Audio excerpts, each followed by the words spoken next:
time we say goodbye, my dear. I don't know why it's so unclear. Your mouth says go away. Hello everyone and welcome to There and Then, a journey through literature from our family to yours. I'm your host Don Gutteridge. Thank you so much for joining us today. This is a podcast where we take a look at the collected works of one Canadian author, my grandpa, Don Gutteridge. We're going to learn what inspired him, what still inspires him, and have a bit of fun along the way. If you're interested in CanLit, history of Southwestern Ontario, or just want to hear a grandson and his grandfather connecting over some funny stories, you've come to the right place. First, a small biographical note. Don's the author of well over 100 books. He's written in poetry, fiction, non-fiction. He's written novels and academic works about teaching English. Today we're going to be focusing on two books of poetry that were written in the late 70s and early 80s. A True History of Lambton County and God's Geography. As tends to be the case with older works like these, both of the books are currently out of print, but you can find them on Amazon from time to time, and I'd encourage you to pick them up if you get a chance. Poetry is tough. Ask any poet. It's not all that popular these days, nor has it really been popular in quite a while, and getting poetry published can be a real challenge. Grandpa's poetry, which he started writing in 1968 and still writes today, has always been critically well received, but has never been a big seller. And yet, he keeps cranking it out.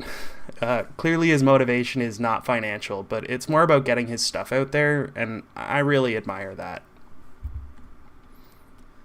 These books came out within a couple years of one another, and this was at the high point of Grandpa's career as an English prof at Althouse at UWO in London. They deal with two very different subjects. A True History of Lambton County is, as you might expect, about the history of Lambton County. So Lambton County is where Sarnia is, and just south of Sarnia is Grandpa's hometown of Point Edward. Point Edward plays a huge part in Grandpa's poetry, and this is sort of where the seeds of that began to germinate. We'll talk about this, but you'll certainly get the importance.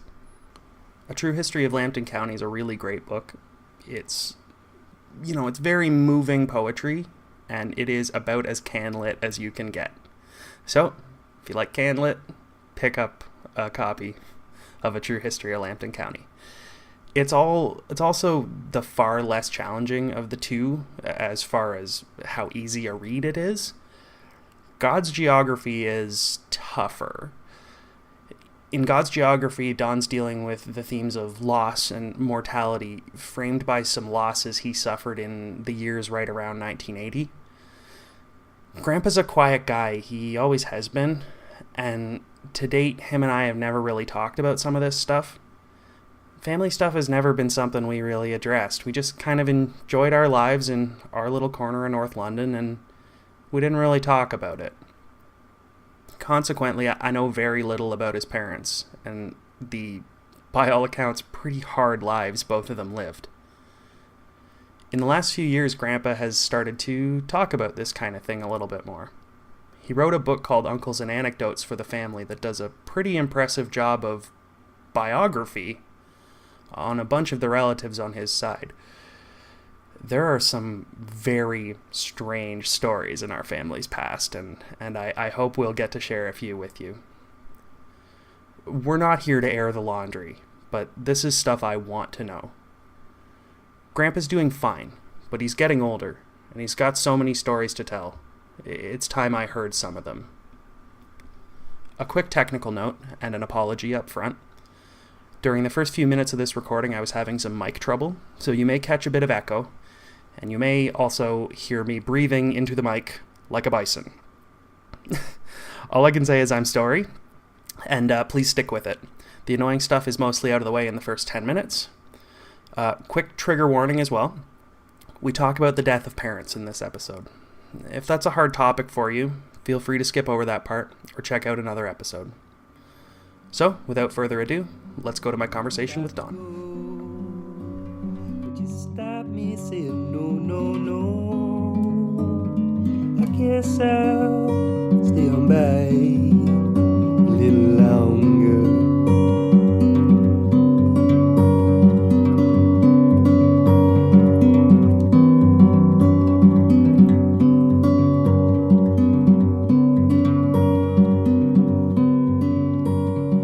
All right, everybody, welcome. I'm here again with Don Gutteridge. How are you, Grandpa? I'm fine, thanks, Tom. Great. Well, I'm really glad to be here.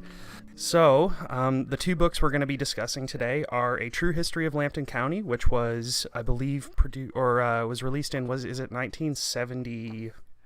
I think it's 1977. I think you're right. Yes, 1977. And then God's Geography, which I believe is 82. 82. Both books of poetry, but non-traditional poetry. Right. So I guess the first thing I wanted to ask you, what led up to you writing A True History of Lambton County? Well, I had written about the village earlier in a little booklet called The Village Within, which was 1968 or 9. Mm-hmm. And when I started to get published by Oberon, who was more of a major national publisher than the little fiddlehead poetry books I published with originally, right. I thought, well, I went back and reread some of those poems, and I thought, well, I pulled 2 or 3 of them out and used them over again. Mm-hmm. and that got me thinking about the village again. Yeah. And so I started writing new village poems to sort of complement the older village poems, and I managed to use a couple as well. But I've always been interested in Point Edward ever since I wrote Bus Ride, my first novel set in Point Edward. Mm-hmm. That was my first real contact with the home village. Yeah. And it's a book I still love. I haven't reread it for years, but it was a comic novel, and which was new for me, and I like trying new things. But anyway, that I started thinking about the village probably in 1973, 74 when that was published. Yeah. And so and I knew I was through the epics. I was finished with them. I'd covered all the Indians I could find. Yep. And so, like any artist, you're searching around for your next project, hoping that the muse is still with you. Yep. And where I got the idea for using historical documents, I don't know. Yeah. I honestly don't know. All I know is I spent an awful lot of time in the Western Library in the microfilm section because there was no internet in 1977 and 82. Exactly. So I had to dig up all of those historical, what we used to call it found poetry. Mm-hmm. And there were a number of Canadian poets using found poetry, so I was not really original in doing that. I was going to talk to you after about this, but this is probably a good time to bring it up. So on the rear jacket of the book, the description of the book is actually very it's accurate, but Fred Cogswell appears again. Oh yes, our old friend Fred Cogswell from Coppermine. Remind me who Fred Cogswell was again, Grandpa? He was a professor of Canadian literature, New Brunswick, University of New Brunswick. Okay. And he was a well-known poet and a translator from French Canadian poetry into Canadian English. Yep. And he ran the Fiddlehead Poetry Books. Mm-hmm. And I think he published something close to 500 chapbooks. Wow. And he typed them all himself. He was a really going concern in Canadian literature, and I got to know him very early on through the League of Canadian Poets. We used to have annual meetings, right? And we became very good friends, and he became my publisher. Mm-hmm. It says on the back here, Fred Cogswell once said that Don Gutteridge is the only poet in Canada capable of creating myths. I like that. To me, there's sort of an interesting, I don't know if it's in one of these books, where you're talking about the idea of myth versus truth versus history, and it always seems like you've always had a fascination with myth. Yes, I have, yeah. And I think it sort of adds to the somewhat dreamlike quality that you ascribe to Point Edward. It often seems like mythical in a way. Yeah, it was a very unusual village, and I took advantage. Another thing that was fascinating to me was this section about the Baldoon Mysteries. Oh, that's another book I found in the library called The Baldoon Mysteries, yeah. And it was about a haunted house. Yeah. Where the things are supposed to fly off the table and float through the air. And a number of people would go down to the area and see if they could see these things. Mm-hmm. And that's what's recounted in the book, is various people's encounters with these so-called mysteries. A house, I think that the part that made me laugh was the talking about the house lighting on fire 50 to 60 times a day and having to be put out. I forgot that. Pots and pans flying around, all that stuff. Yeah. Where was this house supposedly? I think it would be somewhere around Dresden. Okay. Somewhere between Chatham and Windsor, down in that area. Okay, inland. Yeah, there is still a Baldoon settlement somewhere down in that area. Yeah, It's just a hamlet now. That's not even a village. Yeah, and they're, as in a lot of your work, it's pointing out that people were very quick to blame the natives, as always. And then they seem to have found the book. Your book recounts a swan they've decided is a witch. Yeah. And that must be the cause of it, and so they kill this swan, and apparently that makes everything better. I was blown away by that. I thought that was hilarious. There's one more aspect to this book I wanted to ask you about. Our friend Grace Lucky makes another appearance. Oh, yes. As she tends to. Now, for a little bit of background, you can listen to our Summer's Idle and Winter's Descent episode where we talk at length about this. But Grace Lucky, I guess, so she was someone you went to school with when you were living on the fourth line. Yes, and it was a one-room country school, and she was 2 rows over. Yep. Used to ride her horse, Polly, was it? Dottie? Used to ride a horse at any rate. Used to ride a horse, yeah. Have you ever seen or heard of Grace Lucky in the years since? No, she would have married and changed her name, so I was unable to find her, no. So I have found her. You have? I do. Yeah, her name is Grace McEwen, and she still lives in Sarnia. For God's sake. I haven't contacted her for the moment, but yeah, I found Grace Lucky. Oh, I'd love her to see some of the poems I've written. Well, I will give you her number. Oh, thank you. My pleasure. It was a bit of a journey to find her. But what I wanted to tell you was I got my grandmother wrong. Yeah? How? My grandmother was, to us, growing up, we lived just in her house on the top floor. Yes. Her maiden name was Ethel Reeve, and she had many brothers and sisters, so I had a lot of great uncles and great aunts and cousins. In fact, dozens of them in the Sarnia area. And one day, when I was playing golf, my uncle Bob Potsy came to the golf course, and he said, "I've got a story to tell you." He said, "Your grandma isn't your grandma." I said, "What do you mean, grandma isn't my grandma?" And he said, "Her name is Ethel Cookman. She was born and raised in central London in England. Yes. Became good friends with Edith Reeve. They lived very close to one another. My grandmother's mother was a prostitute.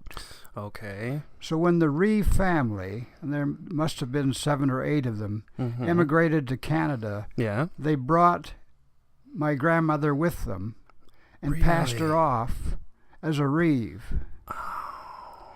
And she kept that secret all her life. I don't think even my grandfather knew. How did it come to light? It came to light because my second cousin, Jean, was in hospital, not doing too well with leukemia. And my uncle came to visit her. And they got talking, because they always got along, the two of them. They got jawing away. And my uncle said to her, "I've always wanted to ask you a question, Jeannie.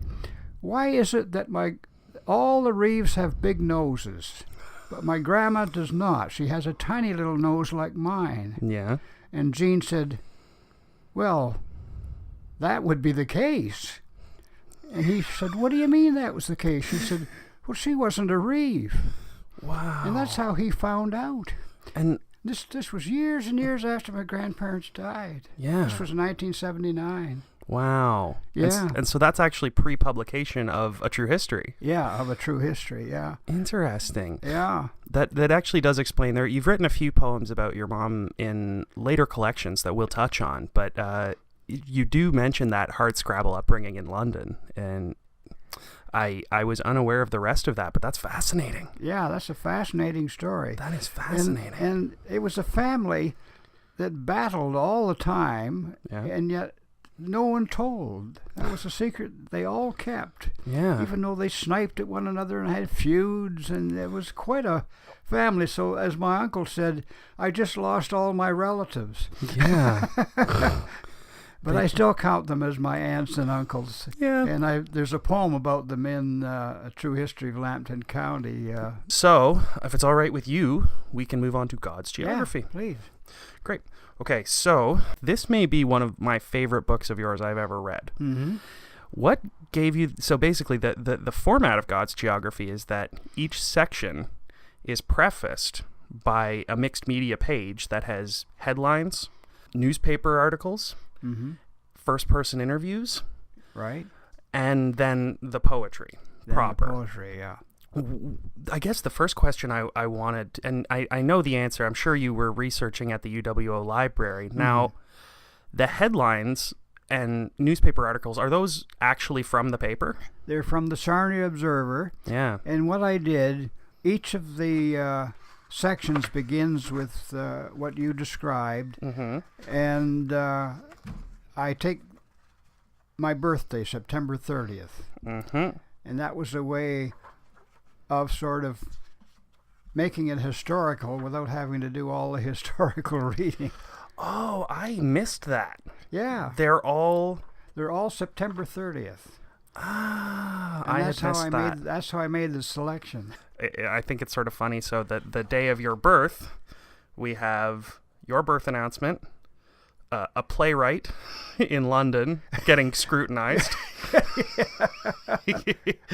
and an ad for a Western, which is relevant. I mean, we certainly talked a little You can about see that. what was going through my head as I was looking for material. So what I meant, and then the last thing is there's a mention of infantile paralysis, which I had to Google. That's polio. Correct? Polio, that's Polio. right, yeah. Okay. And I had rheumatic fever, so it wasn't quite polio, but that's probably why I picked that one out of there. So these sort of intro pages, you went through the whole paper and picked out ones the whole paper, that would fit. and whatever looked either comical or interesting or related to some aspect of the local history. There is one quote in here that I'm fairly sure is maybe the funniest thing I've ever read. I'm going to try and find it here. I could not believe that this was... So this is, I believe it is a letter to the... Or it's somebody speaking to the paper about an epidemic of children stealing apples. This is... What?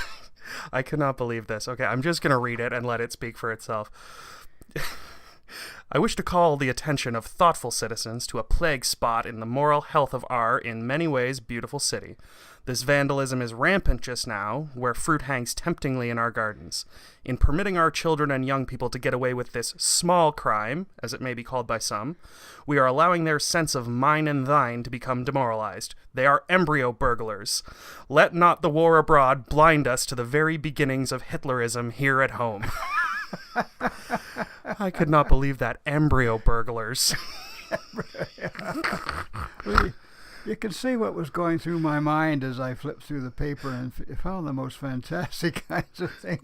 Well, especially because I believe one of your poems in this book touches on exactly this: is you guys taking apples from an orchard, Yeah, getting chased out. yeah, McPherson's orchard. Yeah, That is so funny. There's a couple of I think overall the next couple of things we will be talking about are heavy topics. mm-hmm. in a way that's accessible and emotionally honest, I think, and I really like that about it. The first thing is fires. It seems like everything was lighting on fire in this book. Oh, I didn't realize that. Did you feel like there was a lot of fires in your town when you were young? There was one. There were two, actually. The post office burned down. No, it was the same fire. The post office and Burgess Market were in the same building. Yeah. And that was only about 500 yards from our house. Mm-hmm. And it went up in smoke. Mm-hmm. One early evening. Yeah. One of the young men who worked there knocked over a can of gasoline and it caught fire. Mm-hmm. And my mother and I sat in our upstairs window and watched the thing burn to the ground. Wow. And that's one of those childhood iconic memories that just sticks with you. Mm-hmm. And that's where that comes from, yeah. And then, so what was the fire where a hot rivet from the bridge started a fire? Oh, that's right, yeah. Yeah, Bob McCord's Rink burned down. Said it burned down in 20 minutes. It's a very sturdy rink. So all that was there when I grew up were the boards. I never did see that arena because it burned down before I was born. Gotcha. And the bridge comes in, of course. I saw it from my bedroom window every day of my life, and I've seen photographs of Point Edward without the bridge, but I've never seen it when it didn't have that bridge. One question, I guess, before we get into some of the other stuff, which will take us down some sort of rabbit holes. You ended up in London because this is where you had work. Like, you worked at Althouse for years. Did you ever have the inclination that you wanted to go back to Point Edward to live? No. No? No. You become basically. We became middle class bourgeois characters, and no, I used to go back quite often though because my uncle and aunt lived there. Yeah. So and when I went back, I would go around and say hello to my friends again. So I did keep in touch with them for a little while. Yeah.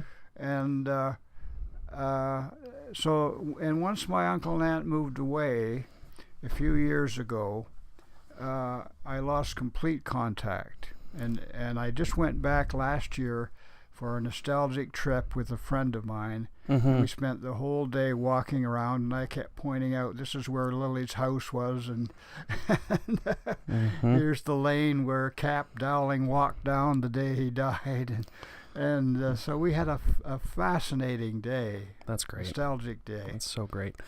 If there's any editorial justice, Uncle Potsy's a fellow we'll have a chance to talk about at length. But Uncle Potsy would be the most senior member of your family that I ever met. Yes. I did not meet either of your parents. I met Uncle Potsy and Aunt Betty when I was young. Right. I remember you were on one of his new boats, or the boat he built. Yes. And he was letting you hold the steering wheel for a while. You must have been maybe 7, maybe. There's photo evidence of this. It exists in my mind as a child's memory, so I do remember it. I don't remember it clearly, but I believe there's photo evidence of this. We'll have to dig that out. I loved him. This is a topic that is kind of tough, but the theme of death is a huge part of this book. Yeah. I don't know if you perceive it that way, but it is to me. It was probably one of the defining traits of this book. Mm-hmm. Is reminiscence on mortality and losing those that are close to us. I guess a little bit of context before we get too much further into it. This book was published in 1982. My great-grandmother passed away in 1972. My great-grandfather in 1974. Right. Did it take time for you to process that into this art, or was it a conscious decision? Not in my mother's case. Mm-hmm. The poem about my mother in the book is from a little chapbook that I published the year after she died. Mm-hmm. And I just reproduced it in here. Gotcha. The poem about my father was new. Mm-hmm. Was new for this book. Well, it's gripping. I also always wanted to write a poem about my maternal grandfather who was murdered. So. Mm-hmm. Wait, what? I must have missed that. Your maternal... Oh, that's the fella that's standing with the cannon. Emigre, yeah. I didn't know he was murdered. My grandfather was actually third generation. My maternal grandfather was a third generation McWatters. Okay. But I invented, for the sake of the poem, which I wanted to make him an emigre, I invented an Irish past for him. So the first section is fictional. The rest of it is actually true. Yes. He had an amazing life. Now, you don't remember meeting him? No, or he lived him? with us. When he died in 1938, and I was slightly less than a year old. He died in May or June of 1938. Okay. So I don't remember him, but my mother says that he lived with us. And he was semi-retired at that time. My mother said she went to the inquest, which is described in the poem, and the coroner said that in all the years he'd been doing inquests, he never heard so many lies in his entire life. Yeah, and so they all just lied. And so they basically sold it as he had fallen down, he had suffocated. Yeah. What do you think happened? Well, he had a mark on the back of his head the size of a silver dollar. It said in the story in the Sarnia Observer. Yeah. So he was struck on the back of the head by something sharp or solid, and expired. Probably a hammer or something about that size, and he fell down, and he had such a high alcoholic content in his blood he couldn't breathe, and he smothered to death. Okay. So it was murder. There's no question he was, and that's why they had the inquest, because the police suspected that somebody had done it, and the purpose of the inquest was to see if they could get some of the truth. Yeah. But, and everyone either lied or stayed silent. Everybody either lied or stayed silent. No. And of course they weren't drinking ginger ale. It was a bootleggers. Yeah, it was a booze can. Exactly. Yeah, it was certainly not. And of course there was laughter in the courtroom. Yeah, when they're describing overdoing it on ginger ale. There's a certain bizarre quality to sections of that poem. Yeah. But I can never resist humor. I mean, I put those pieces in because I thought this is a very sad story, of course, and very sad to me. Well, of course. But there you are. This was written up in the local newspaper. I followed the trial right through the paper as it went along. It was not front page, but third page on the local third page every day, because he was a well-known person in the community. Yeah. Have you ever heard of the podcast called Serial, Grandpa? Probably not, but no. It's done by NPR, where they go digging into these old cases. That sounds like the kind of case Serial would investigate. It's probably a little too old for their tastes, but. And again, that's one of the last of my what I call natural lines, longer lines with natural breaks to them and so on. Yeah. Long before I got on the old 3-beat line. Yeah, the old 3-beat drop lines. Well, that's sort of still how I write. So when I get around to it, this is there's just sort of a little side note. When you're describing, well, I guess it's not a side note. It's something to think about. When you're describing, I guess the death of your mother, my great grandmother, was it sudden? Yes. Huh. And she would have been. How old was she? In her 53rd year. Yeah. Not terribly old. Now you're describing the room where she passed. Is this okay, Grandpa? Yeah. Okay. No problem. Okay, good. No, it was a tragic death. My mother had a bad neck, and I took her to the hospital, and it was 30 below zero, and they made her sit in the hospital in a gown for about 2 hours before they looked at her. Oh, boy. And then I took her out and I drove her home. Yeah. In this cold, and I think she caught pneumonia. Mm-hmm. But we didn't know she was ill, and it was over New Year's, so her doctor was away. So she lived on her own, and I just went over there on New Year's Day, and she was dead. And you found her? I found her. We didn't even know she was ill. Oh my God! I mean, she said she didn't feel very well, but your mother and I were both, or your grandma and I were both there the night before she died, and she was sleeping, lying on the couch and talking to us and saying she thought she was getting better. Man. And the next morning she was dead. Oh my God, that's horrible. I never knew that you were the one that found her. Yeah, I found her. That's very brutal. In the section you're describing the death of your mother, my great grandmother, you also mention it's sort of as a counterpoint. You mention a hometown murder in Point Edward. Oh yeah, that of course in a small village was big news. Yeah, I think it was. I've lost track of the name of that family now. But they lived in shacks over. The family lived in a couple of shacks over by the slip, and were notorious around town. And the young man, I don't know whether they were married, but they were living together. He murdered his wife, and it was manslaughter. And sort of that all happened before I was born. But I heard the stories. Okay. All my life in Point Edward. That was the only murder that anybody ever knew of that ever happened. Well, and then there's a fire related to it as well. Yes. Right? The day he leaves town, his house burns down. His house burns down, yeah. So that was one of the other fires I was thinking of. Yeah.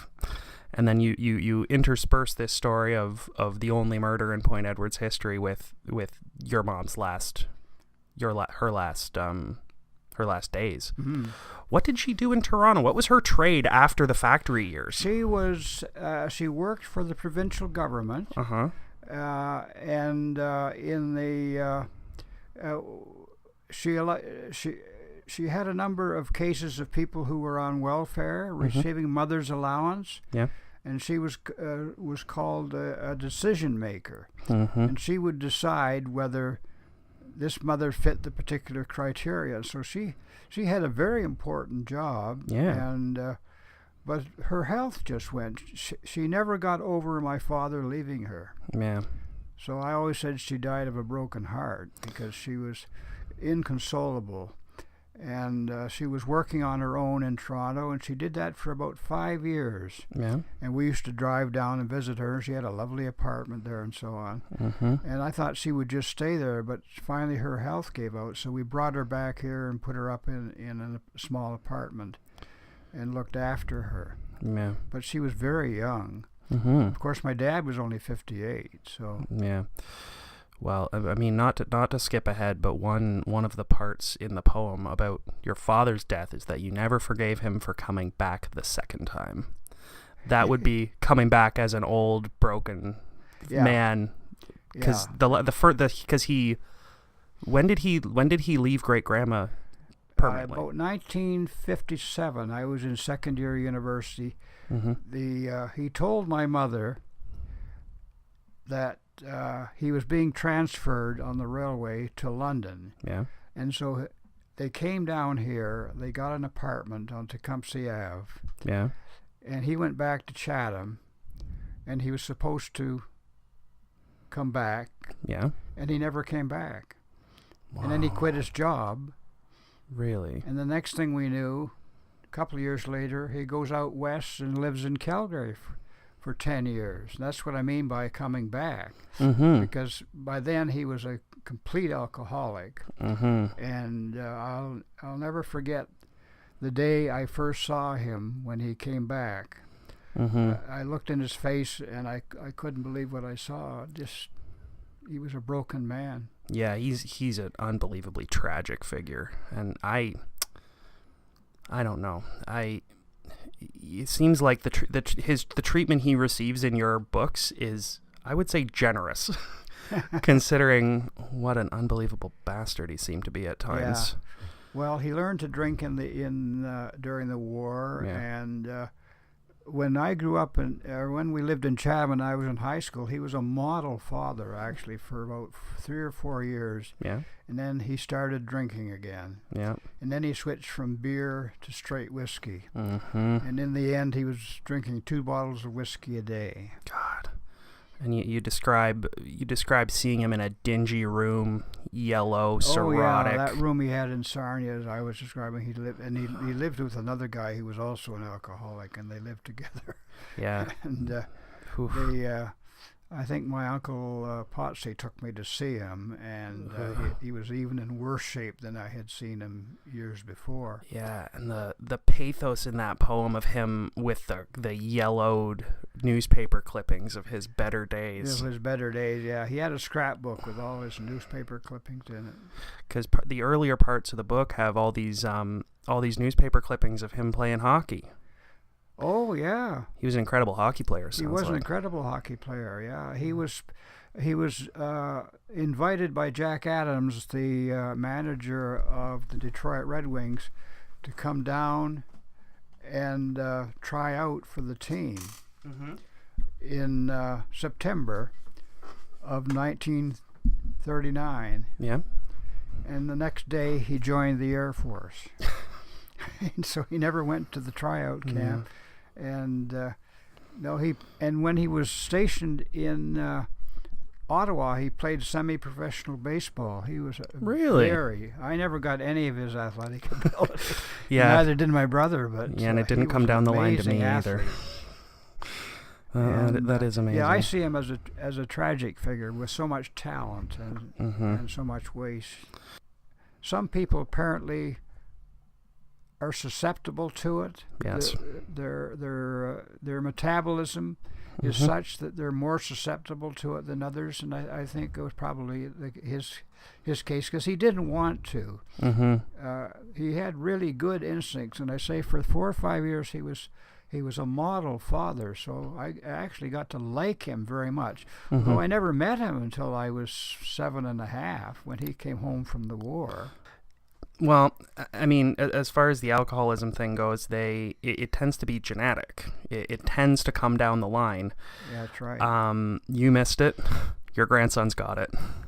Yeah. Like I am an alcoholic, absolutely. So reading that is like a cautionary tale for me. That, I'm lucky that I recognize that I have that problem, and so I'm taking measures to try and fix it. But consequently, my emotional reaction to this book is intense. Been very powerful, eh? Very, it almost bordered on the physically painful, especially for something like the treatment of your mom in these books makes me quite like her, makes me wish I had met her. The treatment of your dad makes me... It's hard to say that I really don't like someone I never met, but it just, the horror of his life towards the end is very, very upsetting. He was also a taxidermist. Really? Yeah. I never knew that. That's how he made his living in Calgary. Is that why you had that taxidermied squirrel for all those years? Yeah, your grandma hated it so much we finally got rid of it. But I hung on to it for sentimental reasons. It was the only thing of my dad's that I actually had. And he used to mount bighorn sheep for Americans who would come up and shoot them, and then he would mount them. And he apparently, I never actually found out whether this was completely true, but he told me that he had several of his mounted ones in the Glencoe Museum in Calgary. Really? Yeah. Wow. He was a master taxidermist. That's fat. Like I wouldn't. Yeah. I had never heard that before today. Yeah. I do remember that taxidermied squirrel from when I was young. I definitely do. Yeah. It used to sit in the upstairs hall closet. And we had a raccoon, which we got rid of as well. Yeah. Yeah. I do remember Grandma hating it because I asked about it, and she wouldn't even discuss it with me. She didn't like the concept of taxidermy. It wasn't just the squirrel. She didn't think you should be mounting these things and looking at them. It is a little strange. A squirrel, I almost don't understand. A bighorn sheep, I can sort of understand. Yeah. As long as you eat it, I think I'm okay. Well, he was just practicing on little raccoons and squirrels when he first started. But he taught himself out of an online, or not an online, but out of a book? A pamphlet, set of pamphlets. He would have been well ahead of his time if he'd been getting his stuff online. He was very talented, and his nickname in all of those stories is Crooner Gutteridge because he could sing. That was another point I wanted to bring up was... they keep calling him Crooner Gutteridge. Yeah, that was his nickname. Yeah. There's a great section, and I wonder I think this might be in reference to Tom Gutteridge, the original Tom Gutteridge. Yeah, right. Who, it's a bit about, it's in the paper of him and a friend from the hockey team riding their bikes singing. Oh, yeah. At night, and then the girlfriends of them going after the reporter for reporting on that. Yeah, my Uncle Tom was an athlete too. Not as good as my dad, but he played softball and hockey. Yeah. Yep. And I played golf with him. I wrote a poem about him. Yes. Yeah, you describe golfing with him. Yeah. It really is. Reading this for me, I guess, just to give you a little bit of how I was feeling. True History of Lambton County was nice. Like, it's sort of a nice. It's an easier read. It's not. Mm-hmm. It's a little bit like how Summer's Idol relates to Winter's Descent, but I find God's Geography to be the more powerful of the two works, just because I have an emotional connection to it, probably. But reading God's Geography was hard for me. Like, I was made sad by a lot of it. Right. One quick point, that as we neared towards the end of God's Geography, you're sort of, there's a section where you deal with the death of your parents. There's a section where you're dealing with the idea of leaving. And then there's a part where you're describing, and this is almost like a passage from Summer's Idol, where you're describing trying to find the point of Point Edward. Oh, yeah. There isn't one. There isn't a point. No. There probably used to be initially, maybe two centuries ago. Yeah. But at one time in the 17th century, there were 3 entrances to the lake. Yeah. It was like a little delta there. Mm-hmm. And but no, we never did find the point. I always thought that was rich with semiotic potential. Absolutely. There's another bit, and this is sort of unrelated, but it does relate to your dad. The 1917 coming home sober after being. Well, I'll tell you, that's a wonderful story. Okay, what happened? What it was based on was what happened to my cousin Ronnie. Yeah. My Uncle George's eldest son. Yeah. My Uncle George didn't care much for borders. He worked in Detroit, married in Detroit, moved to Sarnia, became vice president of the bus company. Mm-hmm. And his son Ronnie, one day in 1952, went across the bridge to the 402 Club because it was the only club that stayed open after midnight in the area. Mm-hmm. And so he went over there drinking. Yeah. And on his way back, they said, "You've just enlisted." He said, "What do you mean I've just enlisted?" They said, "You're an American citizen. You're going to Korea." Oh, my God. So he spent 2 years in Korea. Oh, my God. And that's a version of the story that I invented for 1917. Yeah, that actually happened. Ronnie was away for 2 years. He got sent to Korea. Changed his life forever, of course. I don't think he didn't marry. He never really got over. Oh my God! But he wasn't an American citizen. He was born in Detroit. And my dad, my uncle didn't tell him. He never knew he was born. He never knew where he was born. No, it was a crazy family. Oh, I mean, no. I had an aunt for years, an uncle living in Port Huron, and they were originally from Sarnia. Yeah. And people crossed the border back and forth. Some of them stayed in Sarnia and worked in the States. Yeah. And Uncle George just lost track. Oh my God! And he didn't know he was an American citizen. He didn't. He had no idea. Oh my God! But he got sent to Korea. They had his name on a list at the border. Yeah, he was probably on the draft list. He was on the draft list. Oh no! Oh my God! Yeah. Oh my God! No, I mean, you can see why I write such crazy stories. Yeah, I can. Oh my God! Okay, well, the last thing I wanted to touch on before we sort of sum up, the very last poem in God's Geography is about Isabel MacDonald. Oh yeah, my favorite poem. Yeah, that's a beautiful poem. Now, remind me who Isabel MacDonald is. She was my grade 3 teacher. Yeah. And I wrote my first story in grade 3. Mm-hmm. And I finished it off with something to do with, and they went pell-mell home. They all went pell-mell home. Mm-hmm. And that was stolen from the grade 3 reader. Yeah. And that's what the poem is about. She knew Mm-hmm. when she said it was a very good story, Donald. Mm-hmm. Original plot, Donald, and a fine ending. Yeah. Because that would be the genesis of you as a writer. Exactly, it is, yeah. Now, did you keep in touch with her in later years? Oh, no, only after I'll tell you that story, too, because it's please. amazing. Yeah, please. I went, in 1979, I went to Lambton County Mm-hmm. with a film and a tape recorder to get kids to write poetry in elementary school. Yeah. I spent a whole week going from school to school, one in the morning, one in the afternoon. Mm-hmm. And on the Thursday afternoon, I went to the school.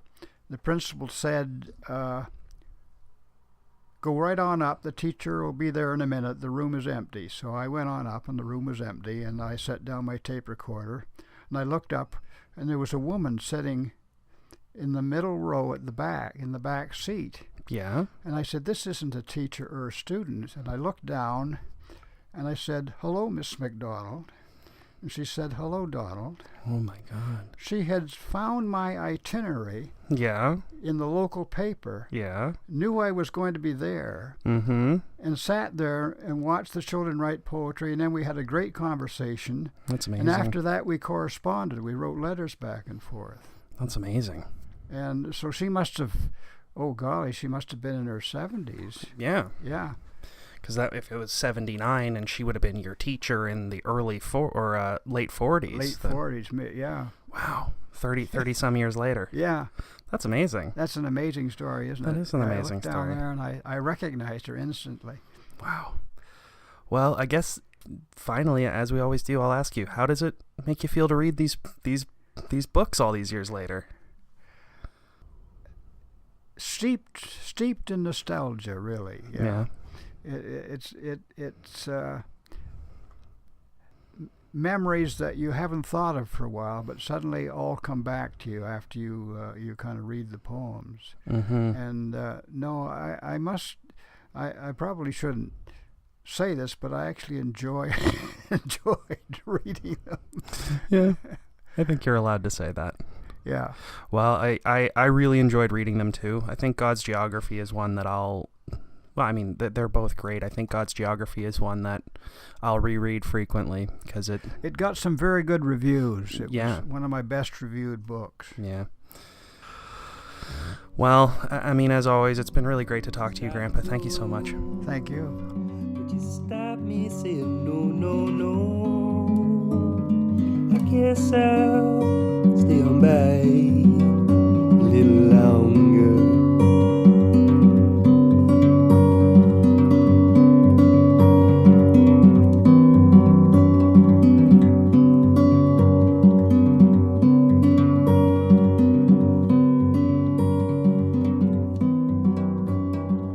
Apparently, he found his mom dead.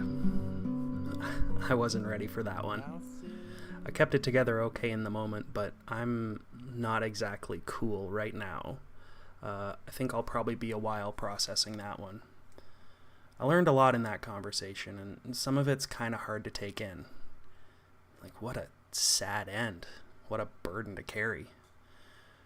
For a quiet guy like Grandpa, clearly the way to process that kind of grief is to write, and maybe I could learn something from that. I'm going to post some of these poems on our website, gutteridgeshows.ca, so you can read them at your leisure. I would recommend it. I also wasn't exactly planning on admitting my problem with alcohol to Grandpa in this format, but I sort of feel like he had to know about the genetic side of it. I may never be able to forgive his father for being such an Olympic-level dick, but maybe knowing at least some of it wasn't his fault might help us both a bit. That taxidermy thing sure came out of left field. Grandpa definitely knew how to pull me out of the sadness slide I was heading into there. I definitely needed it. I hope you enjoyed our conversation. I know it wasn't exactly light listening, but it mattered. check out our website, gutteridgeshows.ca, for all the podcasts from our family. Find us on iTunes, and if you could rate, review, and subscribe, that's always a big help in getting our stuff out there. Thanks to Joe Organ and Moves for the use of their song A Little Longer from the album Tape for our intro and outro music. Find Moves on Bandcamp and Joe Organ on SoundCloud. Google's going to ask if you're looking for Joe Rogan. You're not. I'm Tom Gutteridge. This has been There and Then. A good sign-off is hard to find. Take some time, expand your mind. I guess I'll stay on by.